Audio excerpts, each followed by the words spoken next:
warahmatullahi wabarakatuh. Selamat malam yang sudah malam dan selamat pagi yang masih pagi.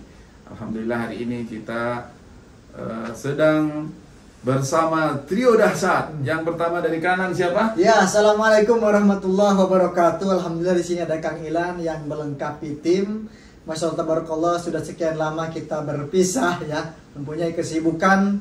Saya bersama Bang Rawi di kota Mekah dan Jeddah dan Bung Hasibuan di kota Madinah menyambut para jamaah, tapi kita tetap selalu komunikasi, ya enggak? Iya, Masya Allah. Dan sekarang alhamdulillah dilengkapi juga dengan Bung Hasibuan. Alhamdulillah kita bersama lagi.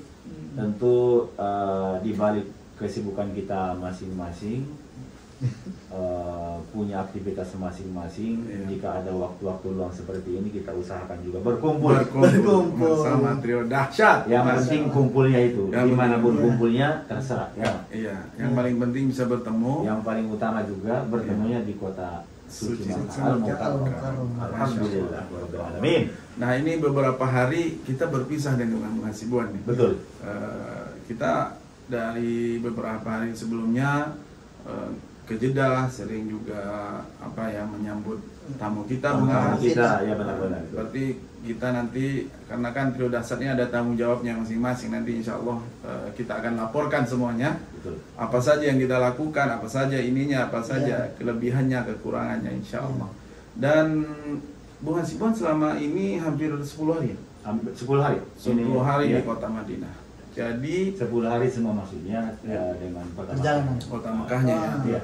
Jadi intinya waktu itu Bung Hasibuan selalu live ya di airport, di Masjid Nabawi dan tempat-tempat lain, Masjidil Haram juga. Nah, kita ingin menanyakan kalau membimbing atau menjadi pembimbing jamaah daripada Singapura atau Malaysia, bagaimana perjalanannya, Mas? Ya. Dari awal. Ini mungkin yang pertama bahasanya saya sebagai pendamping lah itu. Oh, pendamping ya. Kalau ngebimbing itu kedengarannya berat banget. Pendamping Tanggungannya besar banget gitu kan. Iya. Itu nanti tugas para ustadz besar itu. Para kiai besar kan. Para habaib juga ya. Habaib gitu ya. Ya, kalau masalah besar Bung Hasibuan tinggal makan banyak aja biar Makan kelihatan banyak besar. ya. Bertambah besar lagi. Jadi memang benar pelaksanaan umrah sekarang ini sangat-sangat berbeda dengan umrah-umrah sebelumnya, sebelum COVID ya. Kita banding-bandingkan, di balik adanya COVID ini, perjalanan ibadah umrah para jemaah sungguh sangat luar biasa.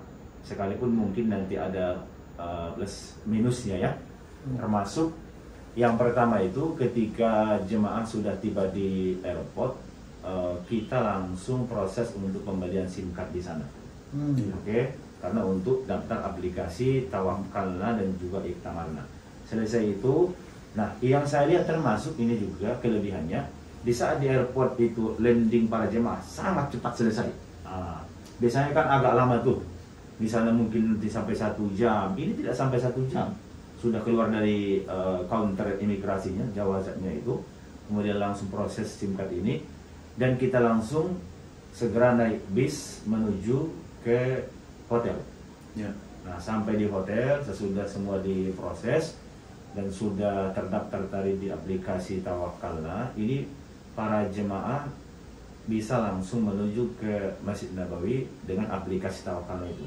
Karena ini peraturan, siapa yang di antara para jemaah yang ingin masuk ke Masjid Nabawi itu dipastikan ada aplikasi Tawakkalna jika dia datang di luar daripada visa umrah. Jadi bisa pelancong ya? Iya, bisa pelancong. Ini kan untuk Singapura dan Malaysia itu diperbolehkan akses visa pelancong ini, dan itu diperbolehkan, diizinkan sesuai juga dengan restu daripada Kementerian Haji Umrah Saudi Arabia, bahwa siapa yang datang ke Saudi Arabia dengan visa pelancong itu diizinkan untuk melaksanakan umrah. Itu sudah ada ketentuan dari Kementerian Haji Umrah Saudi Arabia. Dan sholat di 2 masjid suci itu, di 2 tanah suci ya, baik di Nabawi ataupun Masjidil Haram. Nah, jadi kemudian keutamaannya juga ini para jemaah termasuk akses menuju ke Raudhah lebih mudah. Kita tinggal daftarkan ini para jemaah, di aplikasi ya Tamarna ini kita ambil misalnya jam 8 pagi, jam 9 pagi misalnya, nanti kita masuk ke Raudhah sesuai dengan jam yang ditentukan. Nah, keistimewaannya termasuk ini para jemaah berada di Raudhah itu bisa lebih khusyuk sholatnya, tidak lagi berdesak-desakan seperti zaman dulu kan. Bahkan saya pernah merasakan berdiri hampir 1 jam 45 menit itu berdiri di luar daripada Raudhah ya, menunggu. Habis itu nanti dibuka sekatan kita baru bisa masuk, dan sampai dalam pun itu berjubel gitulah istilahnya ya. Tapi ini alhamdulillah tidak. Nah, kita menunggu di area tempat menunggu ini pun duduk semua para jemaah. Langsung disambut dengan air zam-zam itu para jemaah-jemaah. Kalau dulu kan kita ke Raudhah tidak ada kan, dalam kemasan-kemasan botol itu loh. Berarti diistimewakan sekarang. Diistimewakan, kemudian masuk ke Raudhahnya itu pun memperbanyak doanya di sana lebih khusyuk, tidak ada saling menginjak, saling sikat atau sikut istilahnya, tapi alhamdulillah sangat mudah. Aksesnya kemudian juga ke hadapan makam Rasul lebih mudah juga, karena kalau misalnya jemaahnya juga mau langsung berziarah ke makam Rasul, ya bisa daftar di aplikasi Tawakalna juga atau ya Tamarna. Tinggal nanti jalan dari pintu As-Salam itu number 1, kemudian lurus menuju ke hadapan makam Rasul, tidak berdesakan juga karena jalur itu khusus untuk yang ingin bersalam kepada Rasulullah. Tinggal mengucapkan salam ke Rasulullah, selesai sudah. Nah, ini termasuk sistem yang kami perhatikan itu sangat-sangat berbeda dengan perjalanan umroh di sebelum Covid. Nah, di hari-hari berikutnya termasuk kegiatan kita juga keistimewaannya di saat jemaah itu masuk ke Masjid Quba.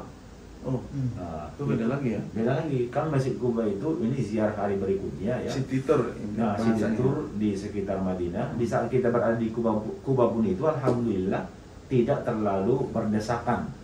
Di saat misalnya juga antrian ke toilet, siapa misalnya jemaah yang mau ke toilet, tidak seperti yang zaman dulu mesti antrian juga. Ke Quba juga terkadang di jalan itu loh, itu biasanya aksesnya susah untuk dimasuki ke dengan bis biasanya. Nah, ini tidak. Bisnya pun bisa berdekatan dengan Masjid Quba alhamdulillah. Selain itu juga termasuk aktivitas para jemaah kita ini selesai di city tour kota Madinah, around Madinah itu.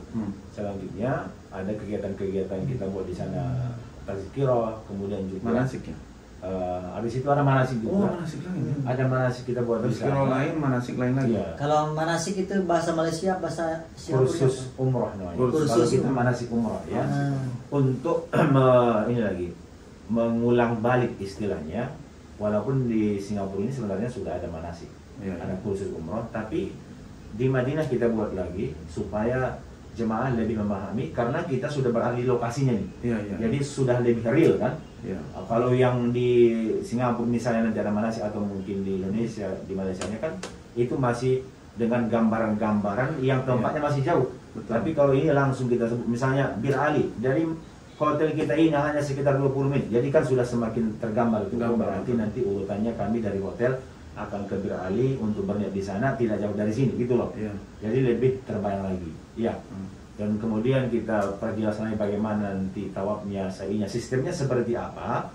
Termasuk ketika kita ke kota Makkah ini kan kita jelaskan kalau dulu itu orang yang melaksanakan umroh langsung masuk ke haram, tapi kalau sekarang tidak. Nah, ini perlu kita sampaikan.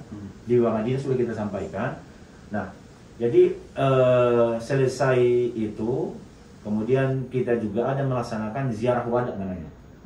Nah, inilah perbedaan termasuk dengan mungkin jemaah-jemaah Indonesia ya. Jadi bukan kewajiban, tetapi ini bagian dari adab kita juga di saat akan meninggalkan kota Madinah.